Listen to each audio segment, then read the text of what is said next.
Hi guys, मेरा नाम सोनू है। मैं इंडिया से हूँ। तो आज अपना खान सर की वीडियो देखेंगे और उसी का रिएक्शन लेंगे अपना अपना। और कैसी लगी वीडियो मेरे को कमेंट में बताना। ये 8 देशों का संगठन है। पूरा नाम होता है South Asian Association for Regional Cooperation. इसमें 8 देश आते हैं: मालदीव, श्रीलंका, भारत, पाकिस्तान, अफगानिस्तान, नेपाल, भूटान, बांग्लादेश। यही है सार्क। सार्क जो देश देख रहे हैं यही पहले अखंड भारत था। इसी से टूट के इतने बने हैं लोग। तो सार्क देश है। सार्क देश में सबसे पावरफुल जो देश है वो है आपका भारत है। लेकिन सार्क देश आपस में मिलकर कई सारे व्यापार करते हैं, जिससे कि हम लोग आपस में छूट देते हैं कि हाँ, हम आपके सामान को लेंगे तो टैक्स कम लेंगे। पाकिस्तान की चरमराती अर्थव्यवस्था को देखते हुए वहां के विदेश मंत्री शाह महमूद कुरैशी ने सार्क देशों के मेजबानी करने की पेशकश की। भारत ने इसे ठुकरा दिया और कहा कि आतंकवाद के पनाहगार के यहाँ हम मेजबानी नहीं कर सकते। इससे इसको एक व्यापारिक लॉस हुआ है। ये बड़बोला है, कुछ भी बोल देता है, इसको कोई ठीक ठाक नहीं रहता है। अभी इसने क्या किया देखिए। ये लोग इतने बदतमीज टाइप के लोग होते हैं। आप इसकी देखिए, इनका संस्कार सीखिए। बताइए, ये सऊदी अरब के राजा से बात कर रहे हैं इस तरह से पैर सामने रख के। बताइए, ये संस्कार होता है? यहाँ पर क्या कीजिएगा, स्कूल कॉलेज कभी जाएंगे सब, नहीं तो क्या होगा। देखिए यहाँ पर ये कुर्ता पजामा पहना है, इसके सामने जूता रख दिया। ये राजा है और सऊदी अरब के कल्चर में जूता को बहुत बुरा माना जाता, बहुत बवाल हुआ था।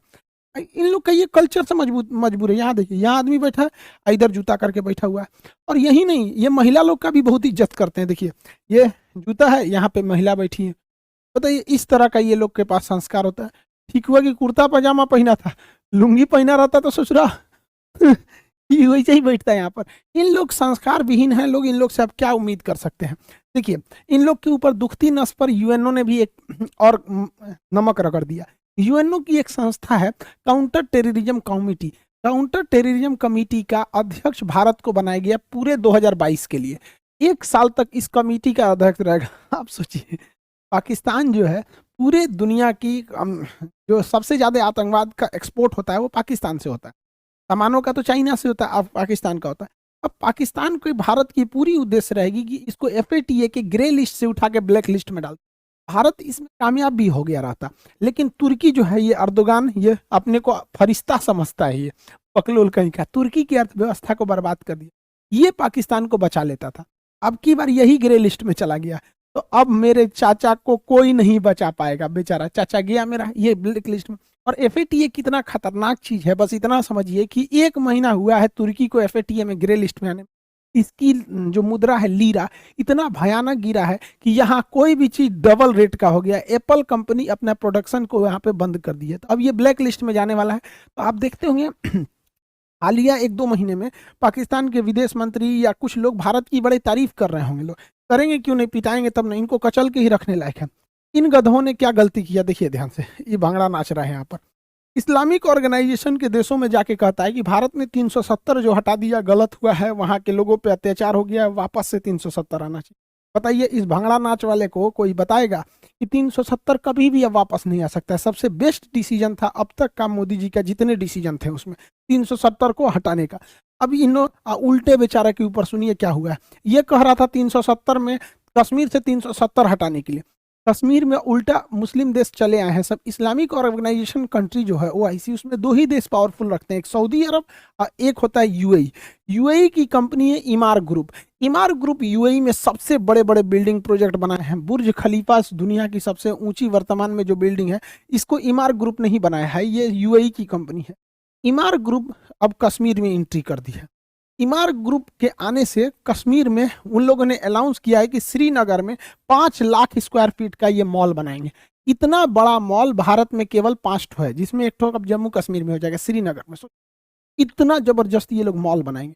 इस मॉल के बनने से अगर बताइए कश्मीर के इशू लेके अगर ये अरब देशों में जाएगा कि कश्मीर में समस्या है, ये है वो है, तो भारत कह देगा ना कि चलिए मुस्लिम देश जो है ना, इस्लामिक और ऑर्गेनाइजेशन कंट्री जो है ओआईसी के देश में, बताइए वहीं की कंपनी है इमार ग्रुप, इन्हीं से पूछ लिए कोई प्रॉब्लम है। अभी कश्मीर में 6 लाख पर्यटक गए हैं सब 370 के हटने के बाद। हालांकि ये बहुत बड़ा आंकड़ा नहीं है। कश्मीर में ये करोड़ में जाने चाहिए पर्यटक। ये कश्मीर के लोगों का दुर्भाग्य है कि आतंकवादियों की वजह से उन बेचारों का बिजनेस बर्बाद होता है। आप देखिएगा, कोटा में चले जाइए, वहां के लोग देखिए स्टूडेंट से उनकी आमदनी होती है। दिल्ली में जाइए मुखर्जी नगर, स्टूडेंट से। पटना आके देखिए, स्टूडेंट से ही चाय की दुकान, सब्जी की, जिधर जिधर स्टूडेंट रहते हैं या जहाँ पर्यटक रहते हैं, पर्यटकों की वजह से लाखों की कमाई हो जाती है। आप देहरादून जाके देखिएगा, कोई होटल खाली नहीं रहेगा। लोग शिमला में देखिए, तो श्रीनगर में आतंकवाद की वजह से वहाँ के लोगों का इनकम कम हो रहा था, तो अभी 6 लाख वहाँ पर टूरिस्ट घूमने गए थे और 18,000 करोड़ रुपए का इन्वेस्टमेंट हुआ है। सोचिए ये कश्मीर के लोगों के लिए कितना अच्छा बात है। हर भारतीय चाहता है कि वो लोग भी हमारे से कदम से कदम मिला के चले। अब जैसे अब सोचिए 5 लाख स्क्वायर फीट का अगर मॉल बनाना है, आप ही को अगर मान के चलिए कि पटना में हम ही को एक बिल्डिंग बनाना है, तो सीमेंट पटना से खरीदेंगे, बालू सीमेंट गिट्टी मजदूर सारा तो यहीं से ले आएंगे, कि लुधियाना से उठा के लाएंगे, यहीं से ले आएंगे। तो ये जब इतना बड़ा मॉल बनाएगी तो कश्मीर के लोगों को हजारों की संख्या में रोजगार भी मिलेगा। अब इसके लिए पाकिस्तान बेचारा परेशान हो गया।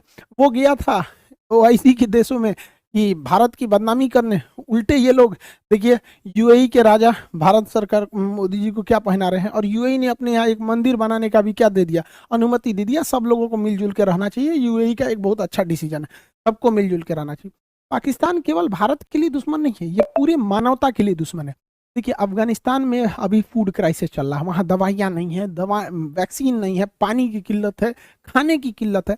तो भारत सरकार ने फ्री में अफगानिस्तान के लोगों को 50,000 टन गेहूं ले जाने दिया था, लेकिन पाकिस्तान कह रहा है कि हम अपने यहाँ रास्ता नहीं देंगे। भारत ने कहा क्यों नहीं दोगे, दुनिया क्या कहेगी, तो कहा कि ठीक है, तो ट्रक पाकिस्तान का होना चाहिए। अब बताइए पाकिस्तान के ट्रक में हम अपना गेहूं पहले पाकिस्तान में उतारे और फिर पाकिस्तान का ट्रक भर के अफगानिस्तान ले जाएगा। बताइए मानवीय मदद में शर्त किस बात की। तो भारत सरकार ने कहा कि ऐसा कोई शर्त नहीं होगा। इसी में ईरान आगे आ गया। ईरान ने कहा कोई बात नहीं, अफगानिस्तान जाने का रास्ता अगर पाकिस्तान नहीं दे रहा है इंडिया को, तो इंडिया मेरे यहाँ चाबहार में आ जाए। चाबहार बंदरगाह ग्वादर से महज 72 किलोमीटर की दूरी पे, यहाँ चाइना बहुत डेरा डाला है। तो भारत यहाँ से 50,000 टन गेहूं पहुंचा दिया काबुल में। पाकिस्तान चुपचाप देखते रह गए, पाकिस्तान को बाईपास कर दिया गया। आखिर अफगानिस्तान हमारा ही तो हिस्सा था, ये हम लोग की कमी है कि हम लोग इसे संजो के नहीं रख पाए, बिखर गया, वरना हमारा ही था ये अफगानिस्तान। डूरंड लाइन भारत और अफगानिस्तान के बीच में खींची गई थी, पाकिस्तान के बीच में थोड़ी खींचे गए थे, अंग्रेजों ने उसे बांट दिया वहां पर। तो भारत वहां पर गेहूं को 50,000 टन की खेप पहुंचाया है। देखिए कैसे गेहूं को दिया जाता है, पानी वाली जहाज में ऐसे ऊपर से हॉपर खोल दिया जाता है, इसमें पूरा गेहूं भर दिया जाता है, बोरा वोरा में नहीं, पूरा इसे गेहूं भर दिया और वहां उतार लिया जाएगा। पूरी बड़ी सी जहाज में इसे लोड करके भेज दिया गया वहां अफगानिस्तान के लोगों को। इतनी भूखमरी है अफगानिस्तान के लोगों का, ये हाल हो गया है और इन पाकिस्तानियों को समझ में नहीं आ रहा है। मानवता शर्मसार हो गई है, ये हमारा ही हिस्सा था, अखंड भारत होके रहेगा।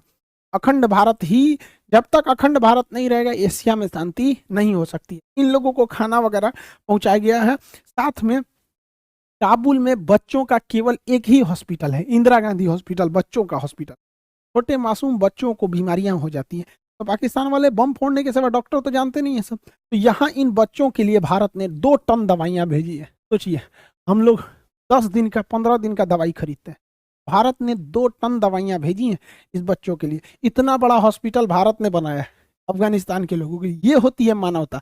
सलमा डैम बनाया, सहतूत डैम बनाया, वहाँ का संसद भवन बनाया, हॉस्पिटल बनाया, सड़कें बनाया अफगानिस्तान के लोगों के लिए। यहाँ पर भारत ने उन लोगों को 5 लाख कोरोना की वैक्सीन डाली है, जबकि पाकिस्तान वाले तो कहते हैं कि वैक्सीन मत लो, ये अमेरिका की चाल है, अमेरिका तुम्हारा दिमाग कंट्रोल कर लेगा। अरे पाकिस्तानियों, पैजामा में नाड़ा डालने के सिवा आता क्या है कि कोई तुम्हारा दिमाग हाईजेक करेगा? क्या जानते हो तुम लोग? लुंगी बांधना, पैजामा में नाड़ा डालना, बम फोड़ना, ताज होटल उड़ा दो, कश्मीरियों को बदनाम कर दो, इनका दिमाग पता नहीं कौन हाईजेक करेगा। दुनिया को फुर्सतें नहीं, इनका नाड़ा डालेंगे पैजामा में, इनका दिमाग हाईजेक करके। तो ये अब सोचिए अफगानिस्तान के लोगों को बताना चाहिए कि तुम्हारे में कितनी बड़ी बाधा आ रही है, पाकिस्तान नहीं जाने देना चाह रहा है। तालिबान ने भारत की भी धन्यवाद कहा है कि हम भारत की मानवीय मदद की हम सराहना करते हैं। ये भारतीय मीडिया को चाहिए कि ये सवाल बहुत जोर शोर से उठाए विश्व पटल पर कि इससे पाकिस्तान की थूथू हो और अफगानिस्तान भारत के लिए और करीब आ सके। तो भारत की मीडिया को ये सब पता थोड़े रहता है, वो तो खाली यही बताएगी, नमस्कार आज आपको बताते हैं, देखिए राहुल गांधी ने नरेंद्र मोदी को दांते काट लिया। अरे सोचा तू ना, यही सब बतेबे करेगा इंडिया के मीडिया में, ये सब बात नहीं बताएगा। पाकिस्तान पगला गया है ससुरा। फरवरी में चाइना में विंटर ओलंपिक हो रहा है। इस विंटर ओलंपिक में चाइना ने ना मेरे चाचा को चीफ गेस्ट बन के बुलाया इसको चीफ अल्लाह मेहरबान तो गधा पहलवान। अजब हाल है भाई, अजब तेरी कुदरत, अजब तेरा खेल, छछुंदर के सर पे चमेली का तेल। वाह वाह, लेकिन इसको चीफ गेस्ट बनाया और ये गधा चीफ गेस्ट बन गया, जबकि इसे नहीं बनना चाहिए। इस चीफ गेस्ट बनना या विंटर ओलंपिक में भाग लेना, ये अमेरिका से खुली दुश्मनी हो जाएगी। रीजन क्या है कि अमेरिका ने चीन के, अमेरिका ब्रिटेन हो गया, अमेरिका हो गया, ऑस्ट्रेलिया हो गया, जापान हो गया, ये क्वाड वाले देश ने जो थे ये चीन के विंटर ओलंपिक का बहिष्कार किए। वहाँ एक टेनिस खिलाड़ी का रेप हुआ था, उसने बोल दिया तो उसी को उल्टे जेल में डाल दिया। तो अमेरिका भड़का हुआ है, किस पे भड़का है? चीन पे भड़का हुआ है। अब देखिए चीन जो है पाकिस्तान को बुला लिया है चीफ गेस्ट बना के, और रूस को भी बुला लिया उद्घाटन समारोह में। भारत को इसमें नहीं जाना चाहिए, लेकिन भारत फिर भी जा रहा है। तो खैर भारत साइड में बैठ के टुकुर टुकुर देख रहा है, क्योंकि भारत के लोग पढ़े लिखे हैं, जानते हैं कि पाकिस्तान कितनी बड़ी गलती करने जा रहा है। अब जरा देखिए, अमेरिका ने कहा है कि कोई भी देश विंटर ओलंपिक में न जाए, अगर जाएगा तो हमारा विरोध होगा। और इससे पाकिस्तान चीफ गेस्ट बन के चल गया, और रूस भी चला आया है। तो अमेरिका, रूस इधर ही भी गया है, रूस भी गया है, ये तो खुश है, फादर ऑफ कोरोना। अब जरा समझिए, अमेरिका घुसियाया है, अमेरिका रूस का तो कुछ बिगाड़ नहीं पाएगा, अमेरिका चाइना का भी कुछ नहीं बिगाड़ पाएगा। बच गया कौन? पाकिस्तान, इनको बर्बाद कर देगा। अब बताओ, आज तक जो बाइडेन ने इसको फोन तक नहीं किया है, बताइए, एक फोन कॉल नहीं किया। एक बच्चा भी रहेगा अगर पॉलिटिक्स का क्लास किया होगा मेरा, तो उसको समझ होगा कि अमेरिका से दुश्मनी लेना ठीक नहीं है। अब हथियार की सप्लाई इसको ज्यादातर अमेरिका देता है। अमेरिका F-16 जहाज देता है इन लोग को, उनका पार्ट पुर्जाई बंद कर दिया है। अब उड़ाएंगे कौन से भैया? वो मोटरसाइकिल और टेम्पू थोड़े है कि तनी मनी हिल डुल कर रहा है तब वो चलो, जहाज गिर जाएगा उन लोग का। लेकिन नहीं, बैल जाएंगे चीफ गेस्ट बन के। आप इतना कम दिमाग है इन सब का, क्या बताया जाए। अभी भारत ने क्या किया, बहुत खतरनाक चाल चल दिया। रीजन में पूरी तरह करो तो पाकिस्तान पूरी तरह से पंगु हो जाएगा, और फ्रांस ये कर सकता है, क्योंकि यूरोपीय यूनियन जो है वो यूरोपीय यूनियन का अभी अध्यक्ष है फ्रांस। यूरोपीय यूनियन में फ्रांस बहुत पावरफुल है, और अगर यूरोपीय यूनियन के अध्यक्ष से फ्रांस ने पास करा लिया कि पाकिस्तान को हथियार की सप्लाई न इटली करेगा न जर्मनी करेगा, कोई नहीं करेगा, तो पाकिस्तान का जितना एमुनेशन और पूरा उसके डिफेंस सिस्टम उसका रीढ़ टूट जाएगा। क्योंकि विंटर ओलंपिक को ज्वाइन करके ये जो बाइडेन से अपने बैर ले लिए हैं, वहां का हथियार खत्म। और अगर यूरोपीय यूनियन वालों ने बंद कर दिया तो इनका जो टैंक का इंजन आना है वो बंद हो जाएगा। हाई क्वालिटी के जो रडार हैं वो खत्म हो जाएंगे इनके अंदर का। जो मिराज जहाज है उसको फ्रांस रोक सकता है, रोक भी दिया है उसने। यहाँ पर जितने भी उनके जो बैटल शिप वगैरह हैं, हेलीकॉप्टर के इंजन वगैरह हैं, क्रूज मिसाइलें हैं, जो भी एमुनिशन हथियार हैं, ये सारी की सारी सप्लाई बंद हो जाएगा। अमेरिका बंद हो गया, अब पूरे यूरोप वाले बंद कर दिए, तो बचता है चाइना। रूस तो इनको देगा नहीं पाकिस्तान को। चाइना का हथियार आपको पिछले वीडियो में बताए थे कि चाइना के मिसाइल मारा तो मिसाइल लगा तो फटबे नहीं किया। आतंकवादी सब देखा, सब अरे मिसाइल गिरा है भागो, फटबे नहीं किया। अभी 3 दिन से, मतलब 1 हफ्ता से वैसे ही पड़ा हुआ है, नहीं फटा है यहाँ पर। अब आप कहेंगे कि फ्रांस ऐसा कर सकता है, तो फ्रांस तो कर सकता है। क्यों कर सकता है समझिए। यूरोपीय यूनियन जो है, यूरोप के देशों का अपना एक संगठन है। यूरोपीय यूनियन की अध्यक्ष का पद अभी फ्रांस के पास है, इसलिए सारा कमान इसी के पास है। यूरोपीय यूनियन में सबसे पावरफुल था ब्रिटेन, जो हट चुका है। अतः ब्रिटेन अब यूरोपीय यूनियन में है नहीं, ब्रिटेन हट चुका है। तो यूरोपीय यूनियन में केवल 2 देश शक्तिशाली हैं, फ्रांस और जर्मनी। फ्रांस और जर्मनी, इन दोनों का भारत से बहुत जमता है, और इन दोनों का पाकिस्तान से थोड़ा भी नहीं जमता है। और इसमें फ्रांस के हाथ में आया है तो पूरे यूरोपीय यूनियन को बैन लगा दिया, तो डिफेंस सिस्टम बर्बाद हो जाएगा। और इन गधों ने कर दिया, और भारत ने फ्रांस से कह दिया है। फ्रांस और भारत की दोस्ती कितनी बेहतरीन है आप समझ सकते हैं वहां पर। अब आप कहेंगे कि फ्रांस ऐसा करेगा क्यों? फ्रांस ऐसा कर देगा, समझिए कैसे कर देगा। देखिए, याद कीजिए अप्रैल का महीना, 1 साल पहले याद कीजिए, चार्ली हेब्डो के कार्टून विवाद था, तो पाकिस्तान में लोगों ने गरियाया था फ्रांस को। फ्रांस का प्रोजेक्ट का बाइकआउट किया गया था पूरे अरब देशों में। Kick out France ambassador. इन्होंने अपने संसद से, पाकिस्तान वालों ने पारित करा दिया कि फ्रांस के राजदूत को बाहर निकालो। बाद में पता चला कि पाकिस्तान में फ्रांस का कोई राजदूत नहीं रहता है। इस तरह से फ्रांस के राजदूत का, राष्ट्रपति का पुतला जलाया इन लोगों ने, चप्पल से रौंद दिया फ्रांस के राष्ट्रपति को।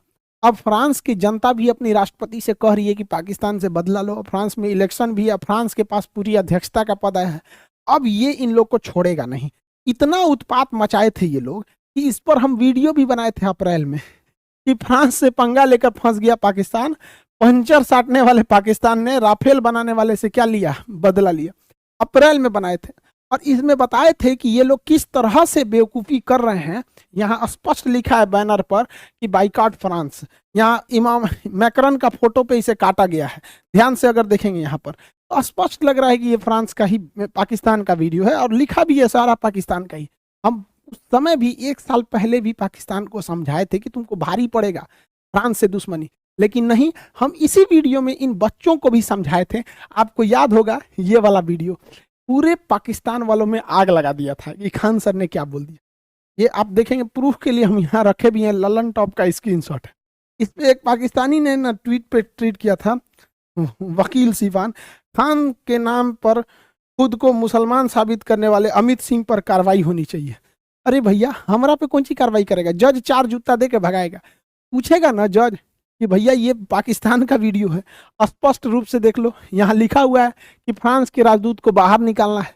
तो हम, अब बताइए, अगर लोग ये कहते पाकिस्तान के बारे में बोले तो पाकिस्तान के लोगों को तकलीफ हो तो समझ में आना चाहिए। इंडिया में ट्वीट करके इंडिया में ट्विटर पे ट्रेंड करा दिया था सब। 22 मई 2021 को देखिए 9 बजे, रिपोर्ट ऑन खान सर, वाह, अलर्ट जारी किया गया था। इसलिए अब बताओ भैया, हम तो बोले थे पाकिस्तान को, तकलीफ हुआ किसी और को, अब फिर उन्हीं को बोल दो कि पाकिस्तानी हो तो गुस्सा भी लग जाता है। ये बहुत पुराना, हम 1 साल पहले भी हम समझाए थे इस बात को, वीडियो बना के भी, कि पाकिस्तान गलत कर रहा है। 1 साल पहले नहीं समझ में। अरे शिक्षक बहुत दूरदर्शी होता है। भारत में कहा जाता है शिक्षक कोई साधारण व्यक्ति नहीं, उसके गोद में निर्माण और विनाश दोनों पलता है। मेरे चाचा को क्या समझाए, इस साले को तो शादी ये करने से फुर्सत नहीं है। लेकिन कोई बात नहीं, हमारा जो काम था, हमारा बच्चों को पढ़ाना, हम पढ़ा दिए। लेकिन लोग हमको उल्टा सीधा बोले, कोई बात नहीं, भारत माँ का झंडा हमेशा बुलंद रहेगा, अखंड भारत होगा। जितने भारत के जो पाकिस्तानी कहते हैं सब ना भारत के टुकड़े होंगे, उन ससुरों से एक दिन भारत माँ के शेर का ना गोबर उठवाया जाएगा। तो ये सब क्या समझ आता है। अब एजुकेशन की बात करते हैं तो देखिए, चाइना ने एजुकेशन सिस्टम में 2 टीचर पॉलिसी लाया था। हम 2 टीचर पॉलिसी चाइना लाया था। अभी हम क्या किए, अपने एप्लीकेशन पे 3 टीचर पॉलिसी लाए चाइना को कम्पीट करने के लिए। वो एशिया का मरीज से राजा कैसे बना। हम लोग जैसे हम टॉपिक को पढ़ा दिए, अब हमारे बाद एक और टीचर है उसको याद कराने के लिए, रिवीजन कराने के लिए। से 3rd टीचर एक और रहेंगे जो बच्चों से क्वेश्चन करने के लिए। 3 टीचर पॉलिसी लाए हैं और फी वही पहले जैसा है। तो हम लोग को कम्पीट करना है। एशिया का मरीज था चाइना, एजुकेशन में आगे बढ़ गया, और वही एजुकेशन नहीं रहेगा तो इन्हीं सब की तरह बैल हो जाएंगे। हम लोग भी बेवकूफ़ी करने लगेंगे यहाँ पर। तो हम लोग को ऐसा बेवकूफ़ नहीं बनना है। आई होप आप सब समझ गए होंगे। एप्लीकेशन वाले जितने क्लास है रनिंग है उसको ले लेंगे। अभी नए बैचेज भी बहुत ज़्यादा एप्लीकेशन पे है वहाँ। और कैसा लगी गाइस वीडियो को बनाने में बहुत मेहनत लगती है।